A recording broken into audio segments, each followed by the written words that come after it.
Hi, y'all. This is Kristen Chenoweth. Hi, I'm Gloria Stefan. This is Sarah Bareilles. Hi, I'm Patty Lapone. This is Lin-Manuel Miranda. You're listening to the Broadway Podcast Network.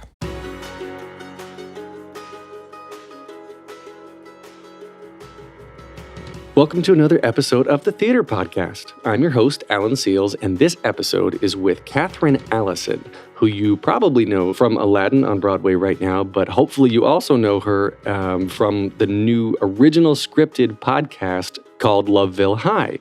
And lovevillehigh.com, you should visit that whenever you have a chance to learn more about it. It's 9 10-minute episodes. They could stand alone on their own, but they can also be played serialized to have a bigger story. It's about every different type of relationship that you can think of, all attending this prom in a high school. And it's just a phenomenal idea and a phenomenal concept. And Kathryn, I brought her in. We talked about Loveville High. We talked about, she's got a learning disability that actually prevents her from easily learning blocking and lyrics and lines, which you would think, of course, might prohibit her from getting on the Broadway stage. But she's there. She's learned how to use it to her advantage. She's a phenomenal person, and I enjoyed talking with her so much. She's also very body positive. How she presents herself on social media is very, very. I look up to it. I respect her for how she puts herself out there, and it's very impressive. So, as always, I'll keep this reflection section short, and here we go. Please enjoy this episode with Kathryn Allison. Here you go. 1, 2, 3. In 2014, she won the New York Musical Theater Festival's Next Big Broadway Sensation contest put on by New World Stages, beating out 200 other singers, is an alumni of Paper Mill Playhouse, where she won the Douglas Michael Kruger Scholarship, in addition to having Bucks County Playhouse and the Muni on her resume. Also recently featured by Broadway.com as one of 5 rising stars they'd pick to play Dorothy in The Wiz Live. Now currently in Disney's Aladdin on Broadway and playing Madison in the new podcast musical Loveville High. Kathryn Allison, thank you for joining me today. Thank you for having me. How are you doing? I'm good. It is cold outside, isn't it? It is cold, but I just got some mint tea, so I'm warming up. Yeah, I am a fan of the mint. So am I. I feel like it just opens all the nasal cavities and all the things, so I feel good. Good. So let's start off here. How we normally start off, we go way back to your childhood and talk about where you came from. And I think you are a New York City child, right? Yeah. So I was born here, and my parents lived in New Jersey. So born here, raised in New Jersey. So I'd like to say I'm a tri-state area child. You know, I grew up very close to New York City, so I used to come every weekend with my mom to get our hair done. And I had this weird thing that I'd always have to wear black coming into the city because I thought everyone who was cool in New York City wore black. I don't know why, but she was How old like, were you? I don't know, like 6 or 7. My mom was like, "What are you doing? You should be wearing some color." I was like, "No, I have to wear black. Everyone cool wears black." So when I was a kid, I wore everything oversized. That's what I thought everybody wore. Because I was in North Carolina. It wasn't anything about New York. Right. So I didn't have any sense of fashion. But maybe I could have done better wearing all black. So then what part of New Jersey did you grow up in? So originally Maplewood. Mm-hmm. And then when I was in middle school, we moved to South Orange. And now my parents live in West Orange. But I didn't know until I was in high school that a lot of Broadway people live in Maplewood, New Jersey. Really? Yeah. Yeah. Like currently? Currently, yeah. Currently and when I was there. But if I had known that, I'd probably been like stalking everyone because I still am a huge theater nerd. But I probably would have been like, "Oh my God, who's that over there? Like, oh my God, are they some?" Like, I don't know. Yeah. Is there the equivalent in LA, where they do the tours of Broadway homes? Mm-hmm. I'm not Broadway, the celebrities' homes. Is there like a tour people can start here of touring all the oh my gosh. And inside on the 31st floor of that high-rise building is so-and-so, yeah. probably. Yeah. I mean, I know I used to live very close to where like Lauryn Hill used to live. No kidding. So I probably would have, if I'd known exactly where she was, I would have been like, "Hey, like, can you teach me some stuff?" Should have been like, again? Yeah. Yeah.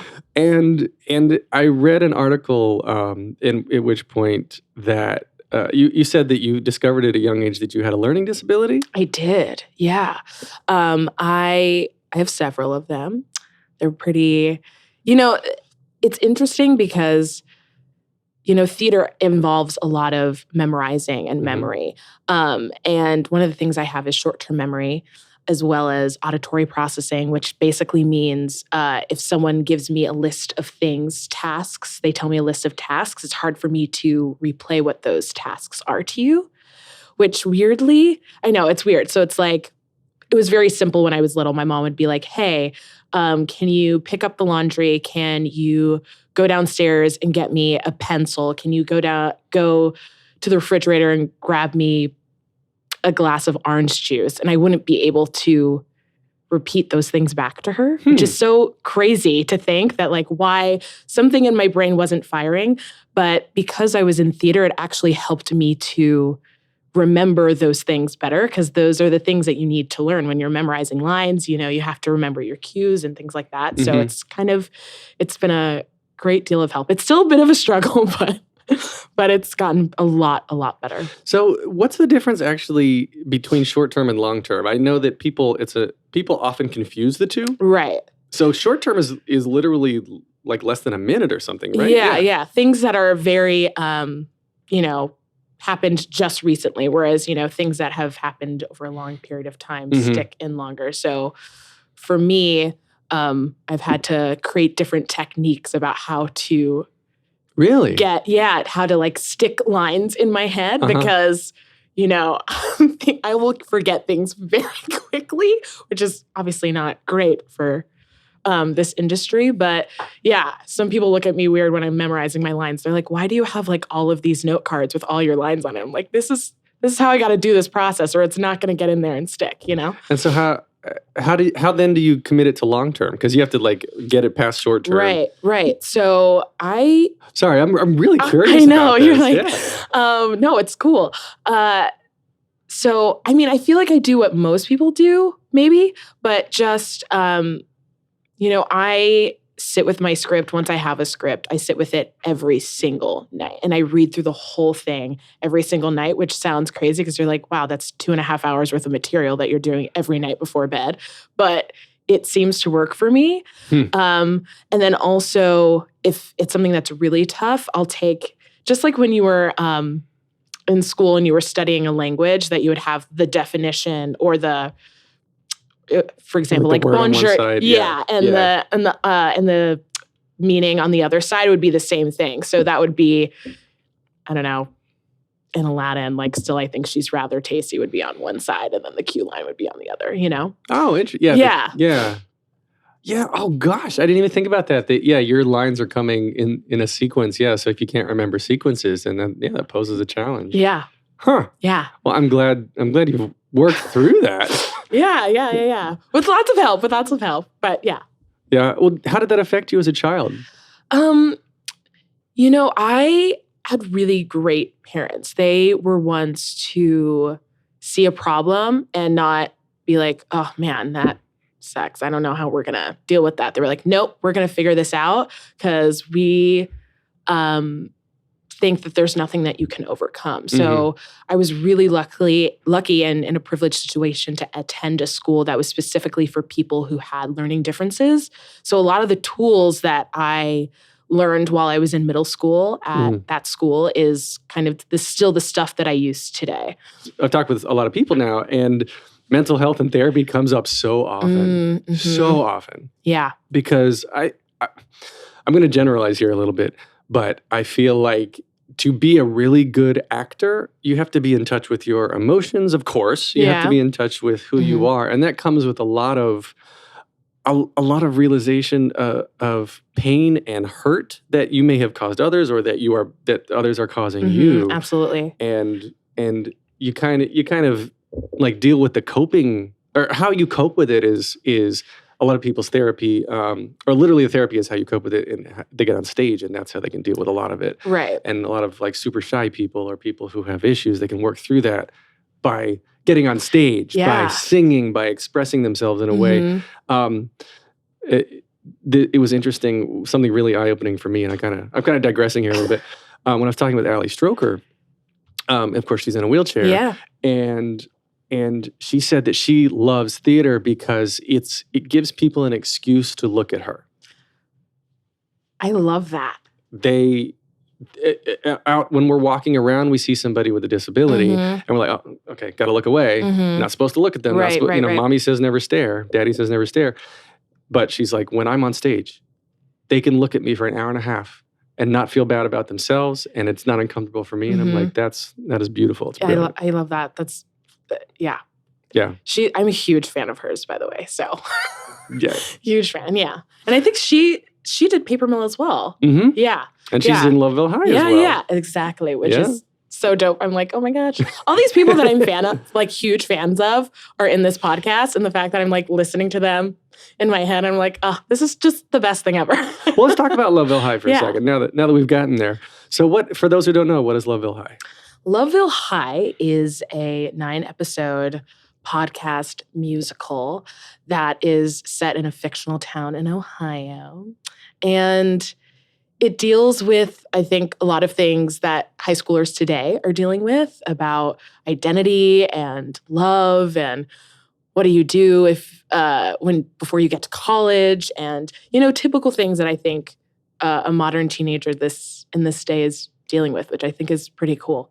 Yeah, there's a lot of modern teenage drama that I like. I'm a dad. I got 2 small kids now, and the crap that they're going to deal with, like I dealt with crap. The crap that they're going to deal with now that the internet is a thing. Oh my gosh! I grew up analog, and then I went to college digital. I'm that, what is it, Xennial? That the 5-year window of Xennials. Yes. Yeah, and the stuff that they're going to have to deal with, like it baffles me. I'm scared. I'm scared for them, but I really want them. Again, going back to the therapy aspect, is finding something like this to express themselves. Yeah.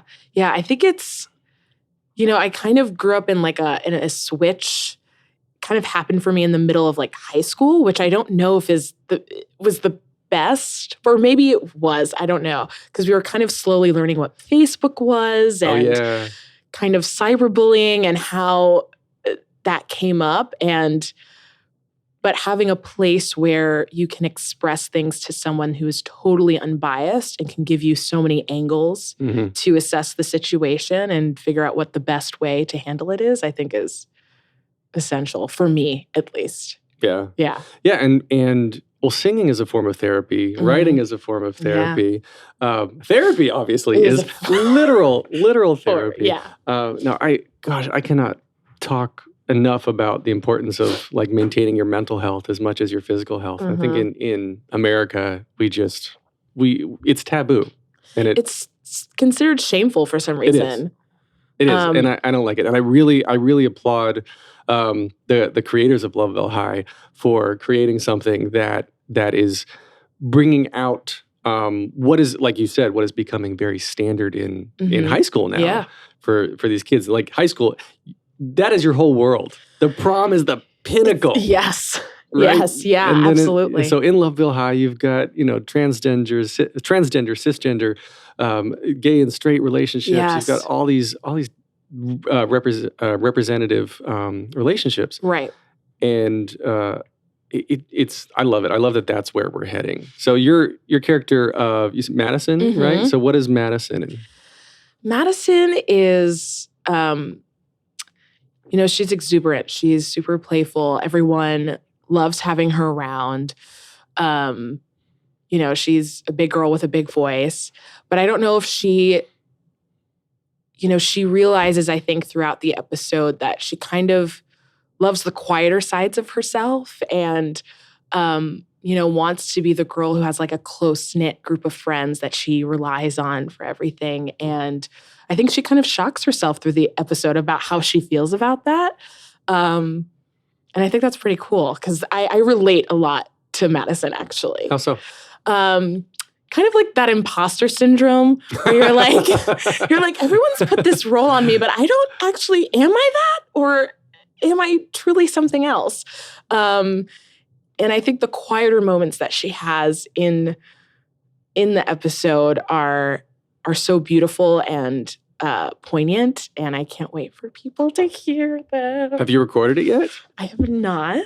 Oh, wow. But we have rehearsed some of the songs in the episode, and they're so beautiful. They're so beautiful. So. I was going to ask about the rehearsal process. First, I guess let's back up before we get to rehearsal. The audition and casting process. This is a podcast. Yes. This isn't a normal musical. So how is it different? I guess it's more of an internet thing, right? So I got an email saying like, hey, would you be interested in playing this part? Here's what the music sounds like, and here's a piece of the script. And I was like, I'm obsessed with this. And I'm very honored that you asked me to be a part of this fabulous group of people. And then I said yes, and that was it. So my assumption is that maybe they saw some of my videos online and were interested in my sound, and that's pretty dope. I think I love the age of the internet for that. Yeah. I love the age of the internet for that. Well, there's a lot of that going on. I mean, like, look at Be More Chill, right? Yeah. Like, that is coming to Broadway literally because of the internet. Yes. It's incredible. So I love that. I love and am scared at the same time. Yes. Because I've mentioned this in a previous episode that I hope we don't get to the point where it's like, okay, so we're looking for this type of person with this type of personality and must have 50,000 Instagram followers. Which is starting to happen. It is starting to happen, which is, it's a catch-22 because you want people to come and see this amazing piece that you've done. And you hope that the people that you give it to do it justice, which I feel like they do. But, right. It's a catch-22, Yeah. Yeah, and I guess it's necessity of change. We can't fight it, so might as well join it. Right. But I was reading an article the other day about I guess it was interviewing well-known influencers, and one of them who's millions of influencers. All he does is literally just post crap on Instagram and gets paid for it. And he's like, yeah, this is going to go away. I realize that. Yeah. Like, this age of influencers is going to die. So, he's like, I'm just going to get it out as much as I can and use it for what Yeah. So it's very interesting to me. But that's where I think like there's a great Loveville High. It's a great merge of this technology because it's using the platform to bring out new content or old content in a new way. Yeah. I love this 1940s like radio play thing coming back. Like, yes. I'm really, really into it. And I hope there's more. There's some sort of aspect of, it's kind of like when you listen to really old Broadway cast recordings. I don't know about anybody else, but I used to like kind of like sit on the floor of my bedroom and like have my headphones on and just like try to imagine myself there in places that, like King and I, stuff like that I couldn't see because I just wasn't around physically. And the fact that this is kind of broadening that and creating a full story so you get the lines and the sound effects of it's really cool. Oh, the Foley artists are so underappreciated. So underappreciated. Like if you're not thinking about it, then they're doing their job. That's the great part about it. Yeah. So, you gotta be listening for all that kind of stuff. So. I love how they're now starting to film like A Quiet Place, how they brought out, did you ever see that? Yeah. They did like the Foley artist. And so you got to see actually how they do it. I'm like, this is incredibly fascinating how to create an energy in a space. Yeah. I like that behind the scenes stuff where it's like, okay, now for this horror movie, here's guts getting pulled out of the person, but what we really did was just like crush up some lettuce and put ketchup in it. So that's what they're getting, all that stuff. I like the creativity behind some of this. It's so fascinating. Yeah. But anyway, back to you. That's what we're talking about here. You also have said, I read that you're a body activist. What does that mean? To me, that means finding self-love in yourself and trying to, as best you can every day, rejecting the societal standards that I feel like have been put on women's bodies, or pretty much everybody really, that we've seen on magazines, on TV, what we should look like, what we should be eating, what we should be working out and doing. And so that's really what it is for me, is not being a body activist to myself, waking up every day and being like, I love myself, I love the way I look, I'm gorgeous. But also conveying to people that you don't have to be what everyone expects you to be. Yeah. And that's okay. And it's what I love about this episode is that Madison talks about that. She's like, I know it's crazy that I feel this way, and I know it's society putting it on me, that, you know, that I should be like this skinny girl at prom wearing this gorgeous prom dress, but like, I love the way I look, and why does not everybody see that? So, how long did it take you to get to grow into your skin, like to get comfortable with things? You know, I think the internet helped me with that. Really? Yeah. I was on Tumblr a lot in high school, and there was this one specific blogger that I found. She's now huge. She's like she like has her own swimwear line, like her own lingerie line.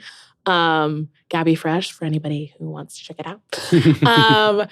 And she helped me a lot because she looked like me. She lived in New York City. She wore all these amazing outfits. And I was like, oh, that's the stuff I want to wear, but I can't find it. And she was so good about being like, here's the stuff that I'm wearing. This is the place you can go find it. And it was so cheap and accessible. And it was really honestly her that helped me like start that love of myself. And of course, therapy with, you know, helps as well, of course. So you said in high school, so like 16, 17. Yeah. Those like the really impressionable years. Yeah. Yeah. Going back into the prom and what all your friends think of you. Yeah. Yeah. And my abuela actually made my prom dress. Really? Yeah, because I was like, I can't find anything in my size that looks remotely great. It doesn't look like an 80-year-old would wear this. So my abuela and I got together. I designed the dress, and she helped me make it. And people were like, wow, that dress is so beautiful. And I was like, what can I say? I made it. So. And you have a bachelor's degree in musical theater from Ithaca College. When did you decide that you really wanted to pursue acting? Man, I feel like a little later than most. I wanted so badly to be a politician, actually. No kidding. Yeah. I wanted to be in the New Jersey State Senate. Like that was something I was really keen on. And it flipped. I started taking voice lessons because my teacher in middle school was like, oh, you have a voice and your mom should put you in voice lessons. And I was like, okay. And it suddenly like kind of took over everything. And my friend at the time was like, I'm going to make you a mixtape of some Broadway tunes that I think you might like. And I was like, what's Broadway? I had no idea.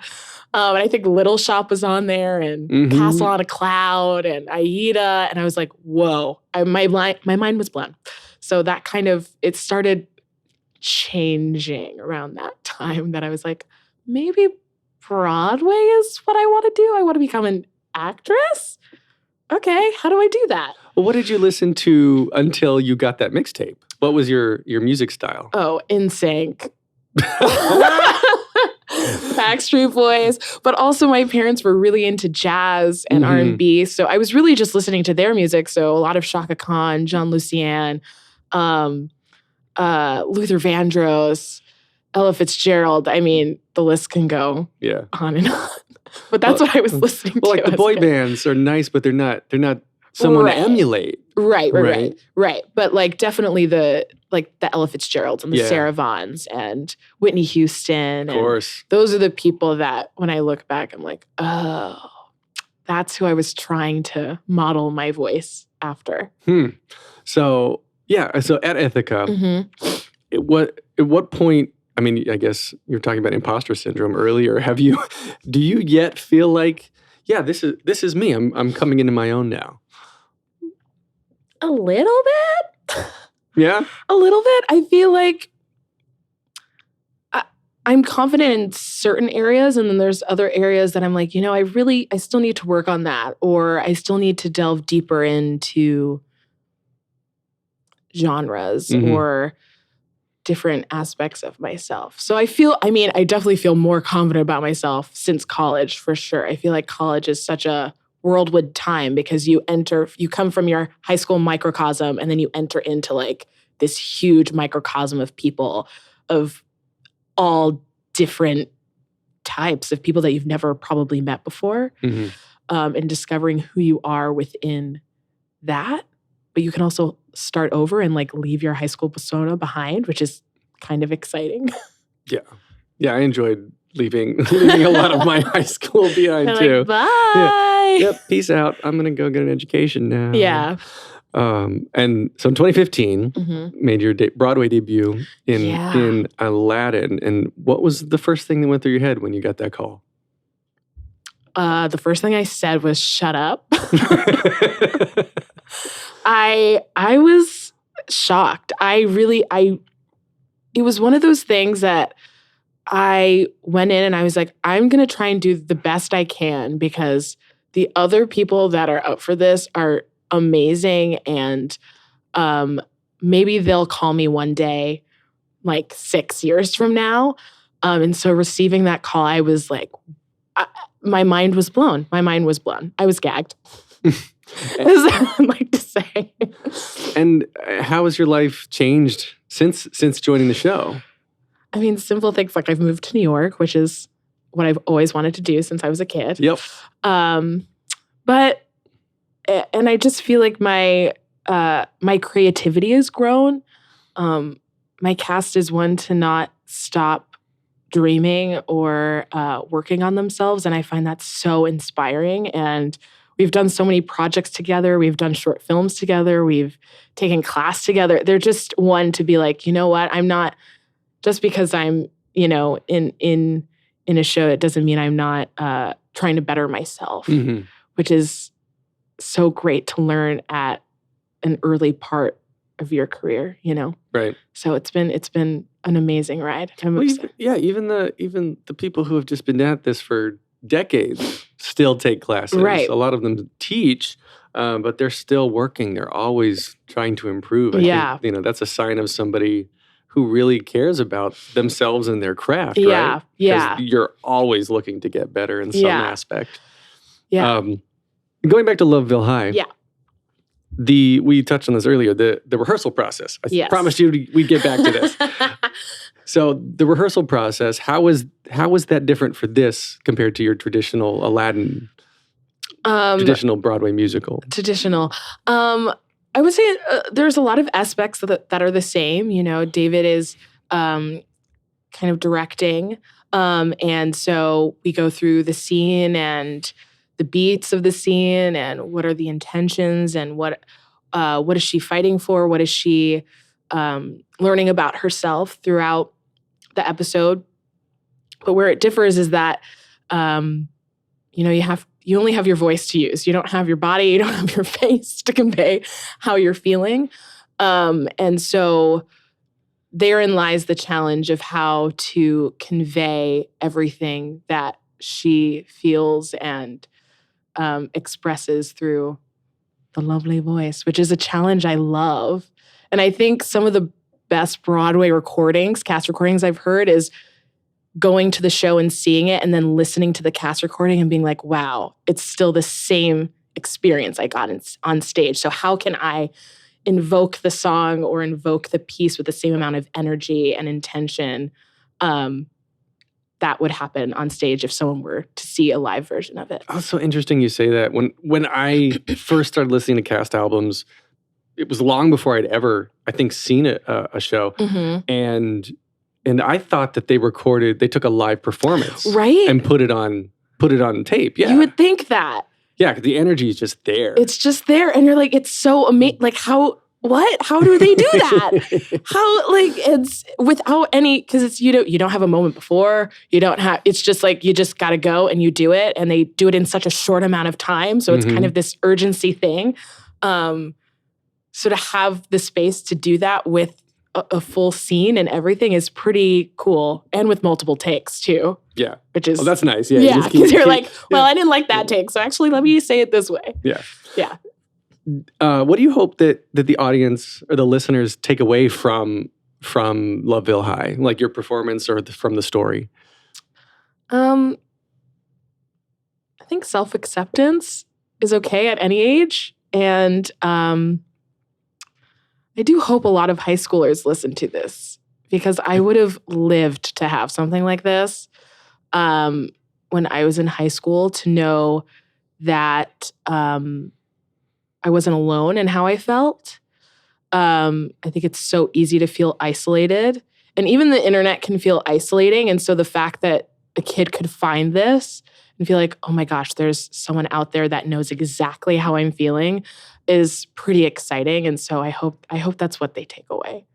Yeah, I agree. I would agree with that. It's like we were talking about, it's very, each episode is its own self-contained thing. So it's kind of a different story of gender identity and relationship identity. And there's something for everybody, yes, but it all absolutely plays together in its own like whole season arc, if you want to call it that, right? Yeah. Like it's all one story in different episodes. But you also you do a lot of solo work, and would you call yourself a Broadway singer or a recording artist? I would say both.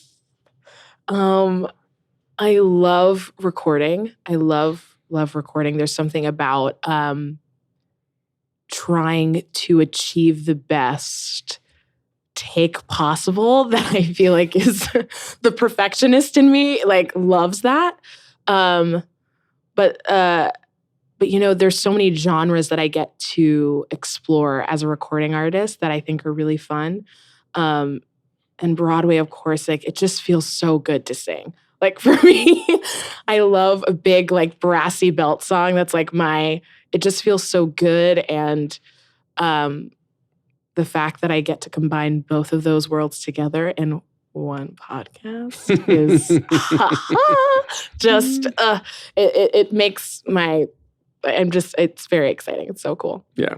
Well, you did your first solo show in a while back in November at Rockwood Music Hall. Yeah. Do you have any plans for any more shows coming up? Yes, there will be a show soon. I can't say where it's going to be yet, but it's going to be in the spring after I come out with my album on February 8th. Ooh.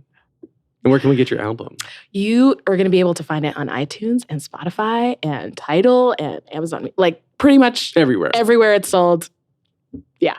Wonderful. Yeah. And then in the future, do you see yourself pursuing more of a solo career or sticking with Broadway, or again, both maybe? Probably both. Yeah. I love both art forms so much. I think there's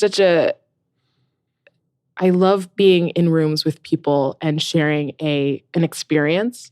And any way I can do that is what I'm going to do.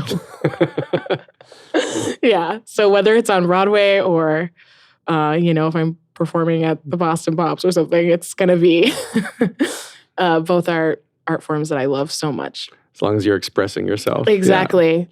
Yeah. And so we've got a few closing questions, but there's a quote I want to actually get into before we wrap up. This came from a fitforbroadway.com article. Yeah. Quote, "We live in the instant gratification age where we want everything to happen now. I want to achieve everything I have ever hoped for myself in the fastest, most convenient way possible. If I can Amazon Prime everything else, why can't my life be the same way? Patience, patience, patience. That's my mantra, baby." End quote. Let's discuss that. Yeah. I think as millennials, we're trained to that we can get anything we want right now. Like, if I want to look up a video on how to chop up carrots the right way, I can find it and figure it out.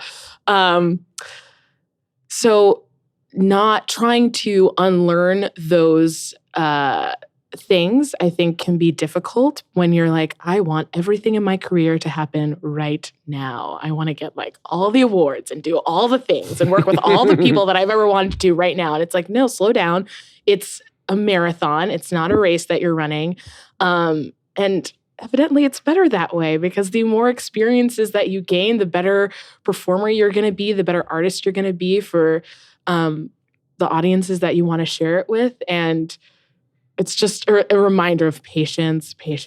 It's all going to happen. It's all going to happen in a way that you could have never imagined. Mm-hmm. And so, yeah, I say that a lot to myself. Patience.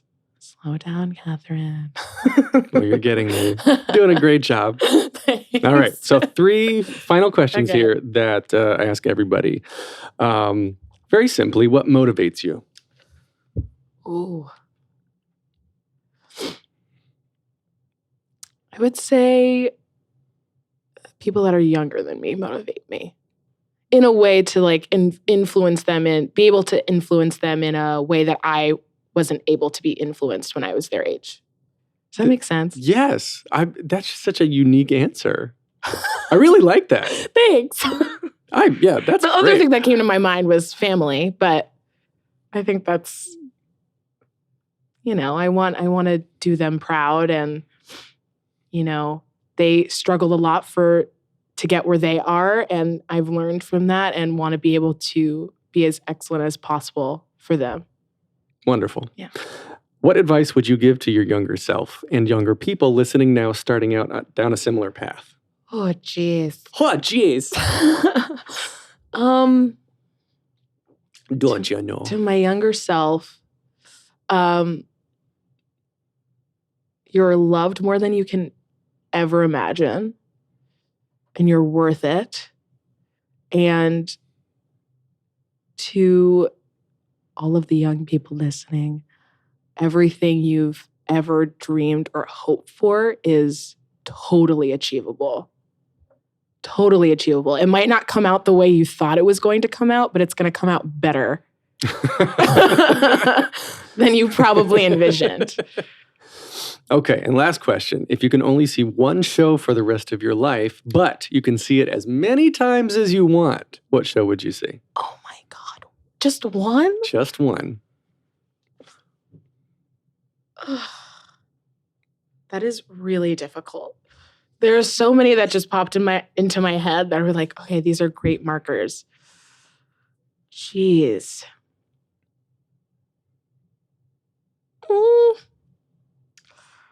I'm going to say, it's kind of depressing, but Spring Awakening. Nothing wrong with that. That's a beautiful show. It's a gorgeous show. It's the one that I was like, this is what I want to do for the rest of my life. The original or the original? revival? The original show. I saw it like 5 times. Nice. Yeah. I love that. Yeah. Great. And so we can find you online on Instagram and Twitter at Kathryn D. Allison. That's Kathryn with a Y, Right. 2 L's in Allison. Yep. On the web, Kathryn-Allison.com. SoundCloud.com/Kathryn-Allison. And of course, you said you're making your EP, which will come out probably about the same time this episode's coming out. Oh, awesome. YouTube.com/user/MSKA19. Oh, boy. Work on that. And then, of course, find your episode. Do you know what episode number you're going to be on Loveville High? 7. 7? Yeah. Yes. So lovevillehigh.com. And you can find that everywhere podcasts are found. You can get more of me at theater_podcast on Instagram and Twitter, or facebook.com/officialtheaterpodcast. Listen and subscribe via thetheaterpodcast.com. Please give an honest review. We read those. We appreciate them. We are produced by Jillian Hockman. And of course, a big thank you to Jukebox the Ghost for our intro and outro music. One more time, Kathryn, Allison, thank you so much for chatting with me. This has been wonderful. Thank you so much for having me. Take a deep breath, make the world a little colorful.